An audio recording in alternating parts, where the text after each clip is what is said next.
This is Deborah Johnson for Women at Halftime, and I'm passionate about helping women use their untapped skills, resources, and talents to create their ideal work and lifestyle, making a difference in their second half. Well, it's great to be here today with Dennis Dowdell. I am so excited for everyone to hear part of his story. It's just very unique, very fun. Before we start, I want to make sure I remind you that officially our cart for Learn Music Again is open again as soon as when this airs. And I have some free downloads and also some free training. So make sure you go to learnmusicagain.com. And if you felt like it's too late to start up again in your music, whether you used to play piano, want to play again, this is the place to come. So make sure you go to learnmusicagain.com. And I'm real excited to introduce Dennis Dowdell today. He has such a story because he was on the ground floor of an organization called Herbalife. So tell everyone hello, Dennis. Hi, everybody. What a great opportunity and honor to be on the show today.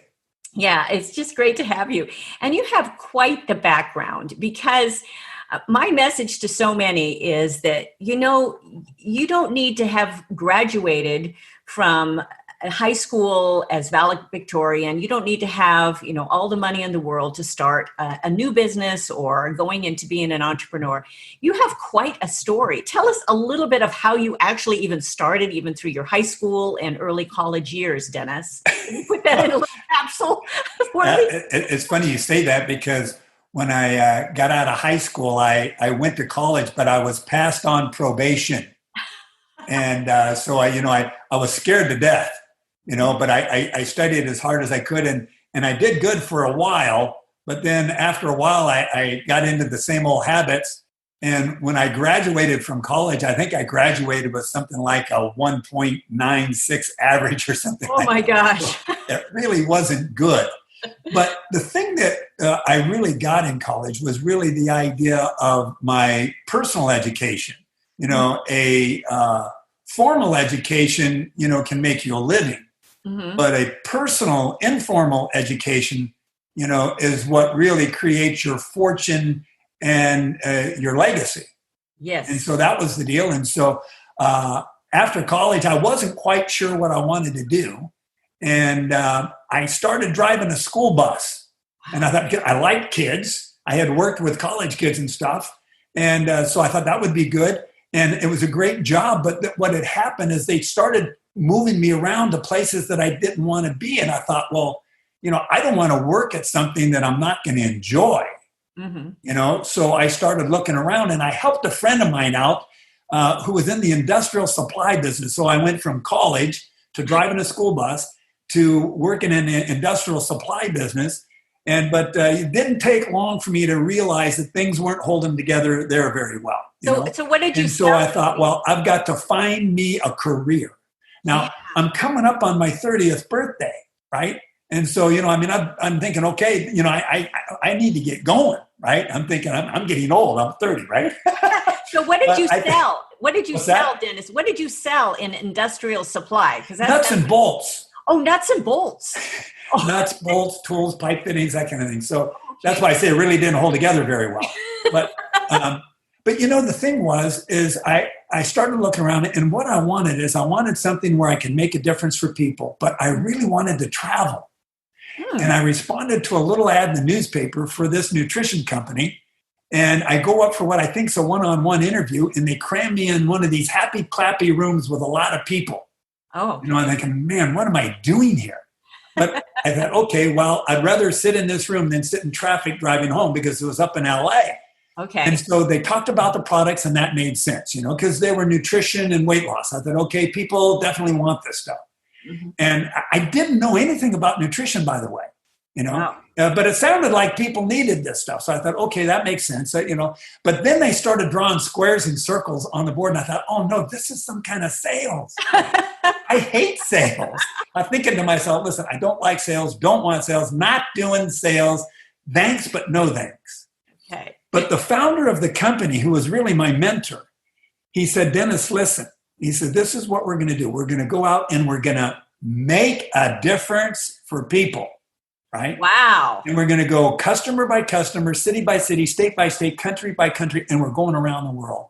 And I thought, wait a minute, make a difference, travel the world. How does this work? You know?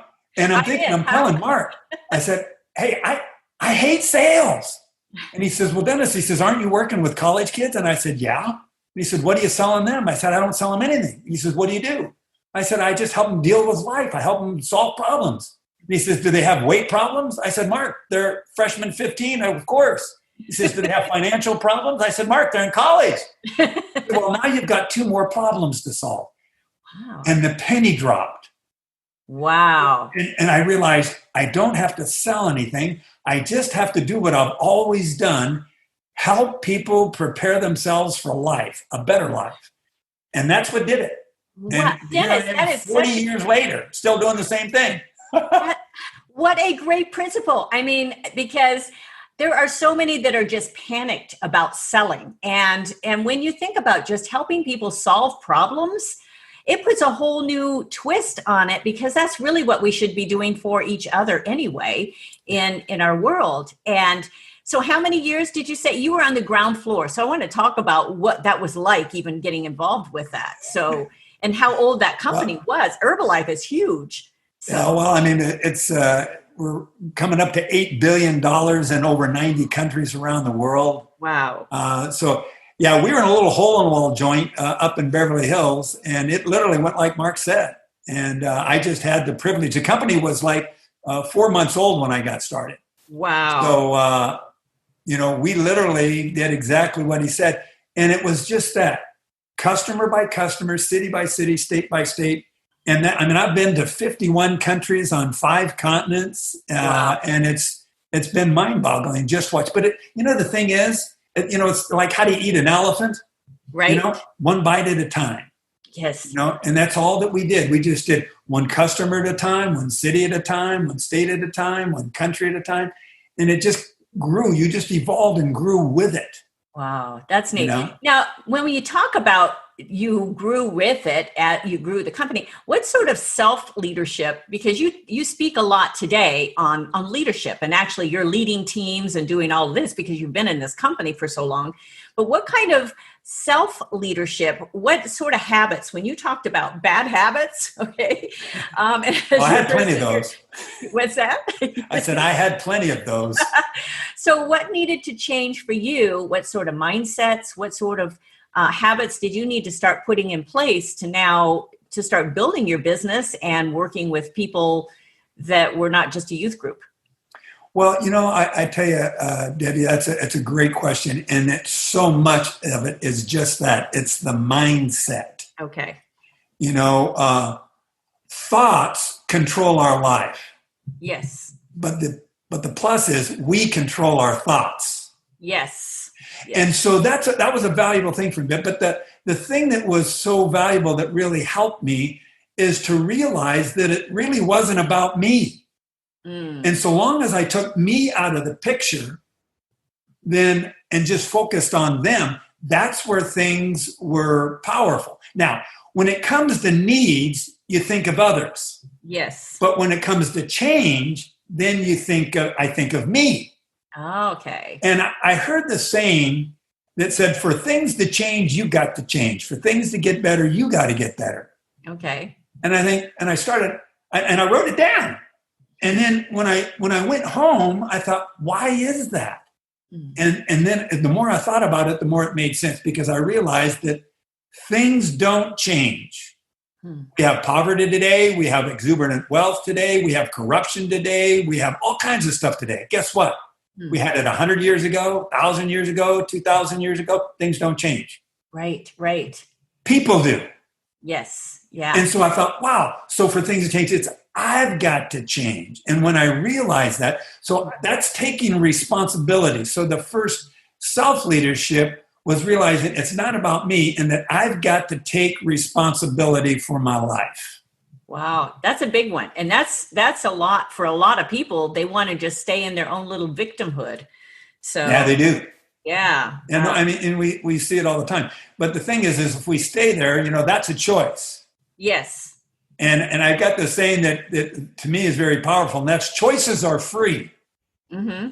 Consequences are not. Okay. Oh, I like that. So once I make a choice, freedom's gone. Yes. I'm free to jump off a 100-story building. I am. Right. But once I step, freedom's gone. Yeah, right. Yeah. What's gonna catch you at the bottom? No, it's gonna be ground. That's right. So it's that kind of a thing. So these are the kind of things that I've always, from the very beginning, tried to instill into people. Right. Right. That you have the ability to change. I read a book, Tribal Leadership, great book. Mm-hmm. And he talked about 5 stages. And he said, some people are in this life sucks stage. Uh-huh. And, because they don't think there are any options. They just figure I was born into this and this is my fate. But when we can take people who feel that way and say, hey, listen, life sucks, but it doesn't have to stay that way. Right. And that there are options. And they say, wait a minute, what do you mean there are options? Yeah. You just need to learn to make better decisions, because when you make better decisions, you get better responses, you get better results. So just learn to make better decisions. And so they think, oh, so that it's not that life sucks, it's just that my life sucks. And I said, yeah, that's right. But it doesn't have to stay that way. Well, and it's taking ownership, because you've had to take ownership. Now, your business did really, really well for a while, but you've had some setbacks, right? I mean, because I've known you for quite a while, because you and Greg, my husband, you go way back, farther than person. I know he could really tell some stories, but I know you've had some setbacks as well, because you have ridden the ups and downs of the company. Because I remember there was a time when there were some lawsuits and all of this, and you had bought a great home, or, and what happened? How did you deal at that point? Because those were some setbacks. What decisions did you have to make in your self-leadership then? And how did you start communicating with your team? Because a big part of your message is communication, but you had to restart a little bit too. Is that correct? Well, and it's really true. I mean, listen, the first 5 years, it was mind-boggling. We actually became the fastest growing company in American business history. I still got the newspaper articles, that our growth rate was, just radical, over 100,000% growth rate in 5 years. But then we ran into some issues, and, the press got a hold of it, and, the press just went wild. Mm. And so my business literally dropped 86%, wow. Evaporated in 2 months. Wow. And so, we dealt with some issues, but here's the key. And this is the key for anyone who's going through any kind of issues. And that's that, we're all going to run into problems. They're inevitable, and they're going to come at different levels of intensity. Mm-hmm. But here's the key about problems. Problems are not the problem. It's the response to the problem that's the problem. Okay. So the question is, how am I going to respond to this? And a lot of times we don't like problems, but problems are actually very beneficial. Problems, it's like a forced growth program. Yes. It forces us to grow. Right. And so I have to stop and think, okay, I got to reevaluate. Okay. We're going to have to make some adjustments here. And so the first thing that I think when we're going through setbacks or restarts or adjustments of any kind is we got to ask ourselves, okay, what are the constants? Yes. Okay. Because when things happen like that, and the changes, and some of them are radical changes, okay, we have a tendency to look at the changes. We have a tendency to look at the problems. But what we've got to do is we've got to look at what are the constants, and then what are the solutions. So in that time when your business, because I think there are going to be a lot of listeners today that go, oh, how did he survive 86% of his business dropping in 2 months? Because now my business has dropped at least 80% because we've just gone through this virus and we've gone through all of these other world events. And how am I going to ever like regroup and reinvent and restart again? So what were some of those constants? How did you put those in place and how did they work for you? Well, Deb, I tell you, it's a great question, because basically, when I looked at it, I said, okay, so what are my constants? Number one, my purpose hasn't changed. That's a constant. Mm-hmm. Okay. My values haven't changed. That's a constant. Okay. And then what I realized, hey, wait a second, my product hasn't changed. That's a constant. Okay. My business plan really hasn't changed. That's a constant. See, and what I mean by that is my business plan is based on concepts. See, concepts are constant. Now, strategies change, but concepts are constant. Yes. So I knew I had the same plan. I mean, I had the same product, and I knew that the product worked and the plan worked. I just simply had to find people who wanted to work. And so that really was what made a big difference for me. So I said, okay, so people are hearing, the media stories, and I just have to find a way to reach the people with the real stories and just show them the results. So you know what I had to do? I had to work twice as hard, place 3 times as many ads.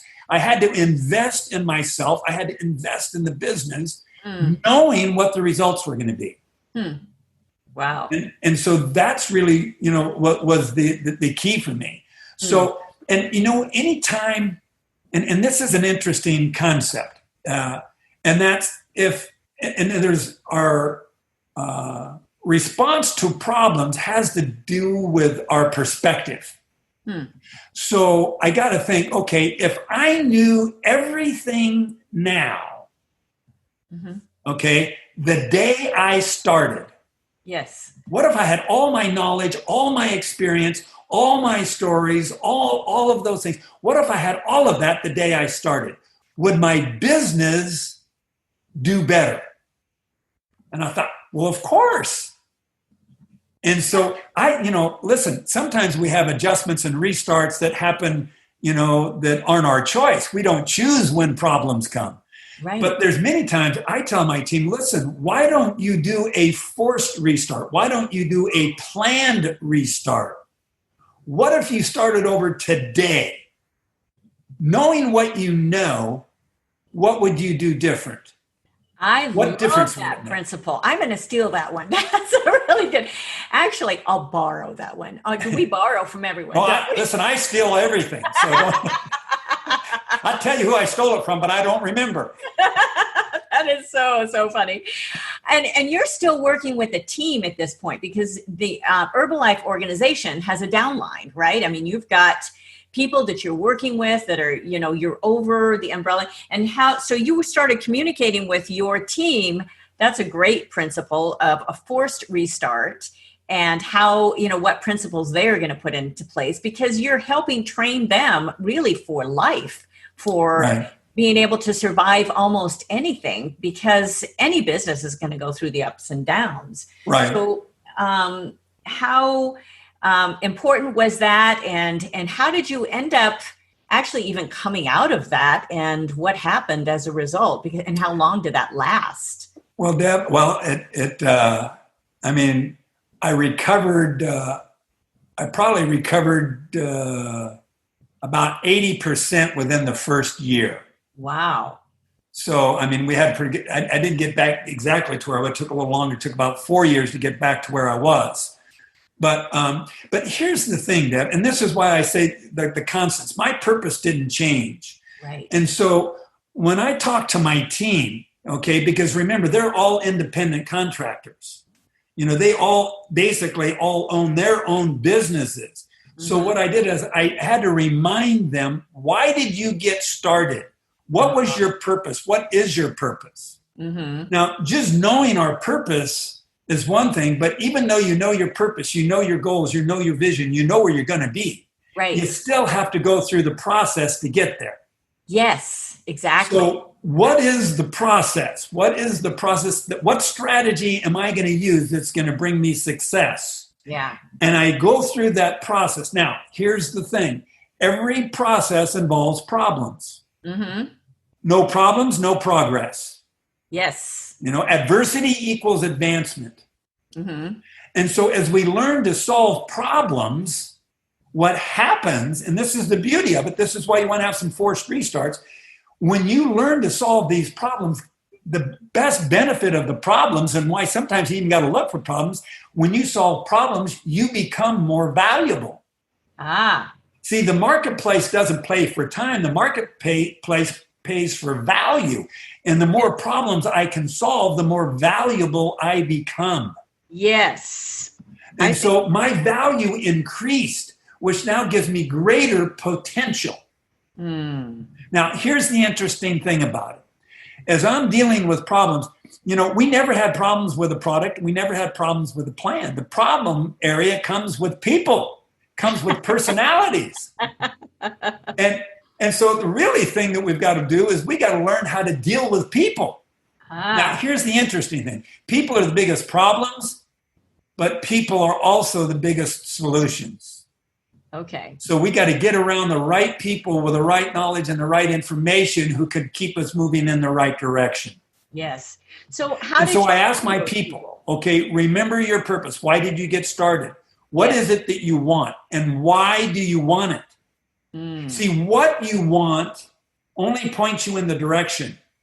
It's the why you want it that keeps you going and pulls you past all the obstacles. Right. Exactly. That's that big purpose. And how did you find, when you were talking about with your people being the biggest solution, now you would put out ads, you would do all of those things. How did you find the right people that you would be working with in your organization? Because you've been now managing for as many years as you've been into the business of Herbalife. So you are big time manager, big time training, that what you're doing. And so how are you working with, and how did you find those people to begin with, and how did you weed some of them out?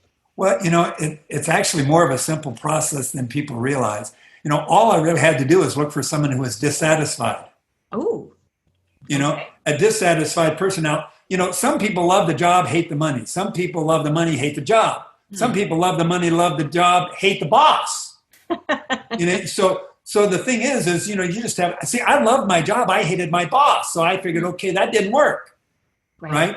And so we just have to find, what are you dissatisfied with? And then what I do is I present to them an opportunity. I say, you don't have to live like this anymore. There are options. And so then what I do is I present them not with a company. I present them with a cause. Because the company can come and go, but the cause remains. Okay. And that's what gets you through the hard times. The company may go through hard times, but the cause remains strong. That's one of your constants. Your purpose is a constant. The cause is a constant. Okay. You see, and so that's where. Really so the key is just finding the people, presenting the cause, and making sure that you communicate that to them in a way that they can hear it. And you had a product that would really help people change their lives nutritionally, and with the product of Herbalife, and not only nutritionally, but weight-wise. And so you had that, and I haven't kept up with the product with all of the new things throughout the years. I just know it's a great product, but you have had to, you're smiling, so no, people listening to this won't see the video, but yes, but presenting that cause, they could also change their lives by being able to have a business that they own, that they are in charge of, that they have control of, and that they can build as big as they want. So that is a great cause. It wasn't just the product. It's true. And, you made a statement, and I just maybe back up to adjust that statement. Yes. I've been managing. Actually, I don't manage. Oh, okay. I would be a terrible manager. Okay.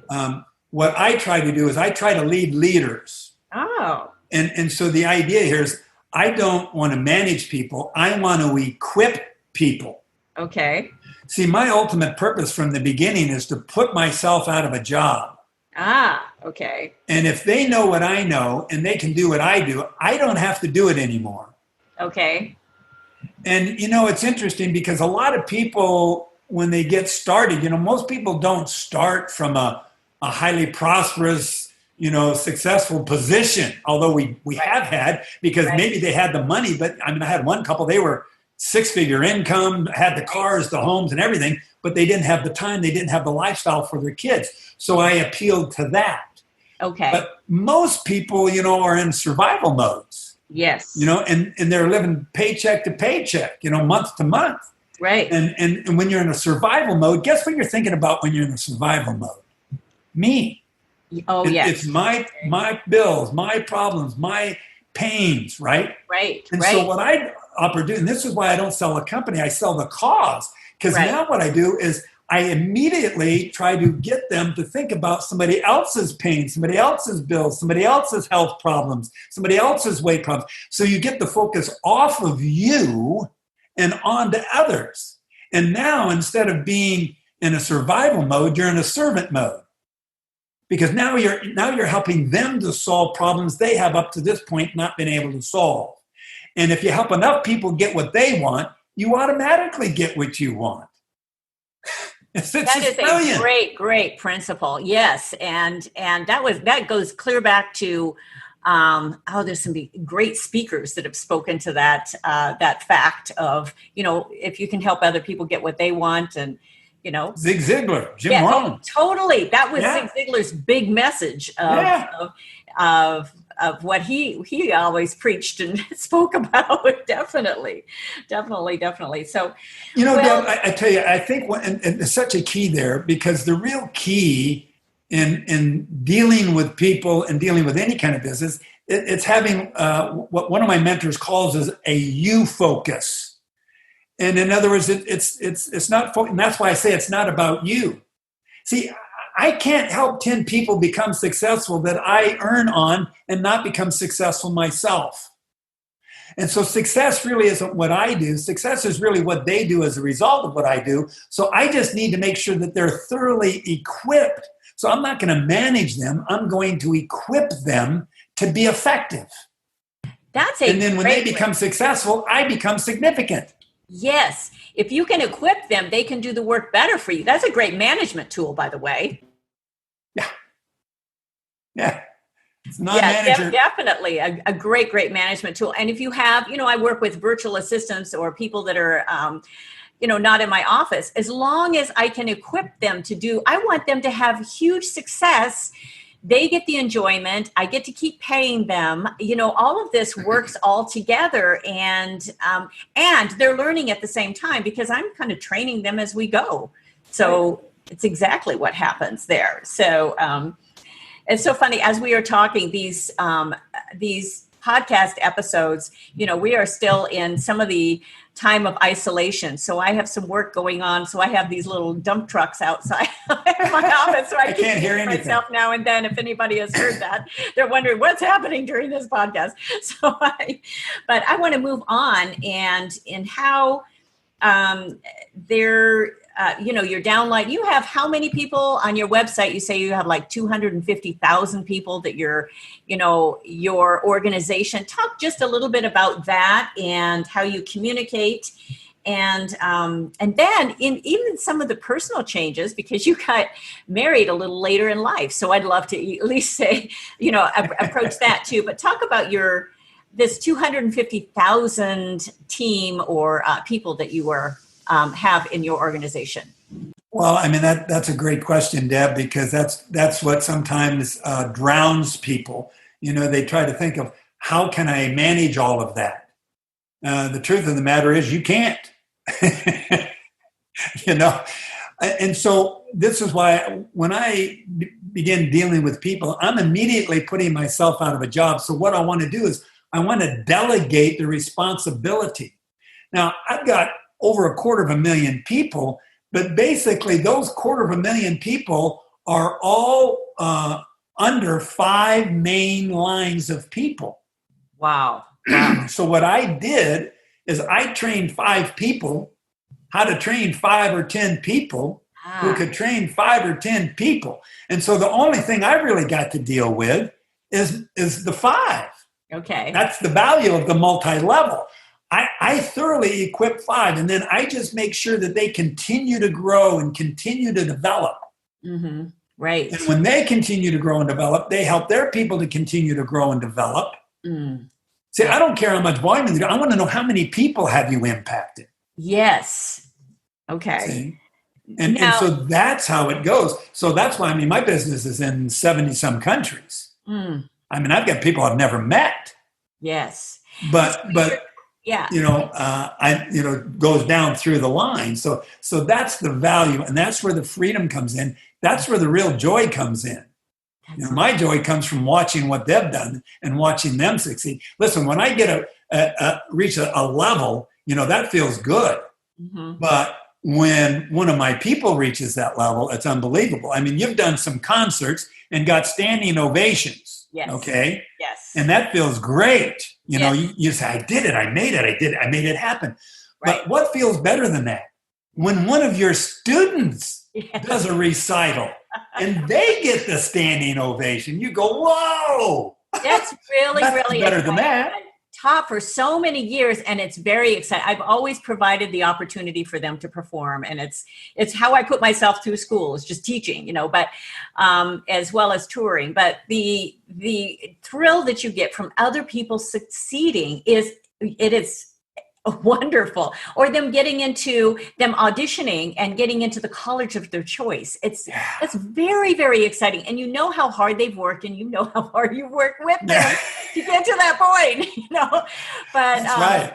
But it's worth it. It's worth it. Now you're speaking pretty much on leadership. Tell us a little bit about that. Then I want to talk about how Carrie came into your life and how old you were when you were able to meet her and even marry her. So I think that's interesting. The key in leadership is, see, a lot of people, they look at leadership of being probably more than it is. Okay. It's not as difficult as they think. Listen, I didn't have the background. I may have had the formal degree, but that's not really what helped me. It was the people skills and that. And so I learned, if you look in Webster's defines leader as one who leads. But if you look behind you and there's nobody there, you're not leading, you're just out for a walk. Right. And so what leadership really is, it's not a position. We all know people who have a position of leadership, but they're not leaders. Right. And on the other hand, we know people who don't have a pin or a position, but they're definitely leaders. Right. So I look at leaders as a process of performance.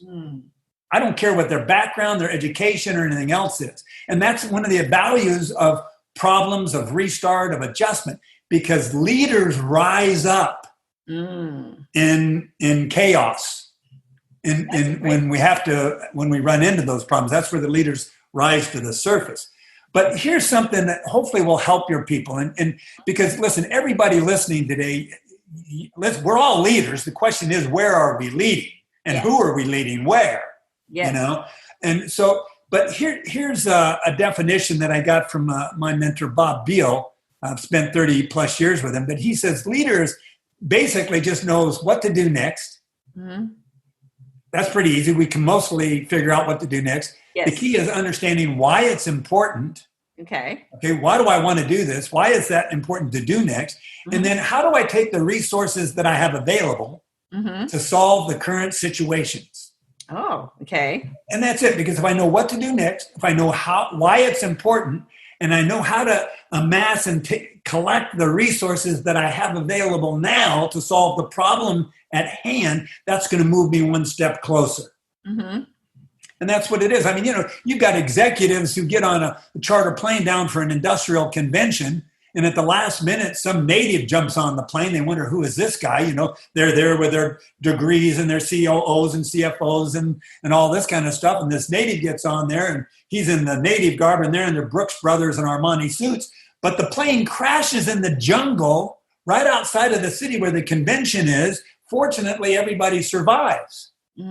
Right? Yes. And it's the jungle where this guy grew up. Who knows what to do next? Yeah, so you're glad he got on the plane. Who knows why it's important? Yes. And who can take the resources that are available to solve their current problem? Yes. Who's the leader on the plane? Yeah, that's great. That's your native. There you go. What a great illustration. That's a great story. So I mean, it's so we can be. We're leaders. We just have to pick the direction we're going to lead people. Oh, this has been so fascinating. Wonderful. Well, I think you have a really encouraging message too about how you met your wife and when you met her. I just think this is this cutest story because you had been single for as long as I know. And then you came suddenly and says, oh, I met this girl. And how old were you at that point, Dennis? Well, we met when I was 57. We got married when I was 60, my first marriage. That's amazing. So that may encourage some women that are listening to this that are still looking for the right man. So, well, better marry, wait to marry the right man than not wait to marry the wrong. Oh, yes. Definitely. Oh, that's a good one too. So I just wanted to bring that in there because I just thought it was so sweet and how really your priorities have always been, the family and relationships and keeping your why right in front of you with your purpose. And I thought that was some great takeaways as we close this up today. I loved your takeaways from here with your constants for your purpose. You will always have the same values, no matter what your business is doing, whether it goes down that 87% or whatever. Your product, what product do you have? And your business plan. And of course, the strategies change because I had a hard time saying that. Strategies will change because the market changes, or many that have been speaking on large stages or giving large concerts on stages now all of a sudden are doing so many things online. That's a change in strategy. We have to be able to adjust and to those strategies, not be overwhelmed, but just adjust until things get back to maybe a new normal now, which is a big buzzword for today as well. But wherever we are, I just loved those principles. And that's how you've built your whole organization.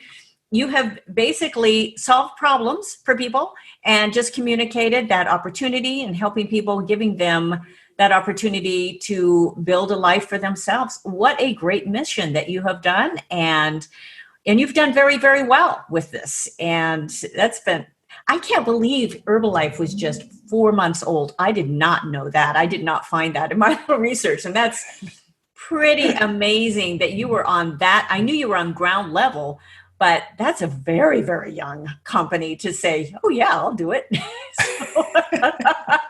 Man, oh man. So, well, Dennis, this has been just, thank you so much. Do you have any closing words? And then I'm going to just end our session today. Any sort of closing wisdom words, because you've given so many words of wise advice today that I feel have been just amazing. So, well, it's like any time of adjustment, and there's things that go on. Some people grow and succeed during these times, and other people, they have their business goes down, and so it's pretty easy to get out and compare different things. But let me just share a couple of things that I've learned to assume that helps me not only deal with people that are different than me, but it just helps us to keep ourselves on track. And so, number one, I just say, as you, whatever venture that our audience is involved with, whether it's family life, a business life, social life, or whatever, one of the key things that's so important is just to be yourself. Because guess what? You can't be anybody else anyway. If you try to be somebody else, you're a phony. So just be yourself. People appreciate that. Yes. And the key then is, if I can just be myself, then you don't have to try to impress anybody because you are just who you are, And then number two is to do your best. And the key is do your best. I don't think we have to be the best. Right. Because there's only one the best. Everybody else is below. So I just want to do my best. And, and that way, I can improve. All I got to do is look in the mirror and say, listen, I'm going to do a little bit better today than you did yesterday, pointing at the guy in the mirror. And so I just want to do my best. When you do your best, you can rest. If you do less than your best, you get depressed. Okay. And so that's a key. And then the other thing is, don't compare. We have so many people we want to compare to so many other people who are doing or not doing, but you can only compare equals, and nobody has the same background experience or circumstances or situations. So we really can't compare with other people because their situations are different and their talents are different and their gifts are different. So we don't want to compare. It's the same type of thing. When you compare, it leads to despair. Oh. So we just want to know who I am, do my best, don't compare with other people, and then choose the right friends. Get around the right people that are like-minded and who are encouraging and uplifting and who will help me, and then it's vice versa. Then I can help them. And so these are just some things that have been very, very helpful for me and just to keep me going. And I don't have to worry about everybody else. I can't change them anyway. Right. I can only change the guy in the mirror. And so that's what I got to focus on. And if I can get a little bit better every day, then life's going to get a little bit better. Oh, God, great words to leave us on. Dennis, that was so amazing. It's encouraging. It's uplifting. People need to be, uplifted in, it doesn't matter what economy you're going through. It doesn't matter what you're doing, because you're going to have up and downs anyway.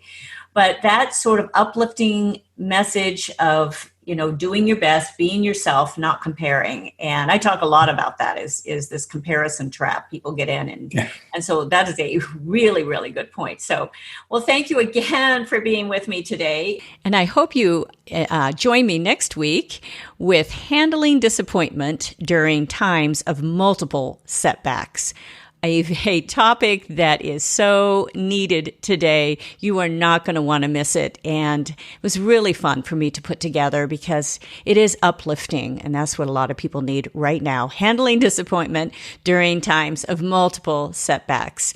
Don't forget to get your free downloads at learnmusicagain.com. And the card is open right now for that membership program. If you used to play, want to play again, this is the program for you. It is really a wonderful membership program that pretty much guarantees that you will be able to get back on board, enjoy your music again. That's another thing the world needs now. It's a little bit more music. And if you enjoyed this, please subscribe. And, I would love it if you leave me a review, share it with your friends who you think would enjoy this podcast as well. I'm just having so much fun doing this. WomenAtHalftime.com, GoalsForYourLife.com. Deborah Johnson here, once again signing off, and I'll look forward to seeing you next time. So, bye for now. Thank you for joining us on Women at Halftime. Visit goalsforyourlife.com or womenathalftime.com for many more resources, downloads, and programs, or to get in touch with me. I'd love it if you leave me a review and tell your friends. So until next time, this is Deborah Johnson, signing off.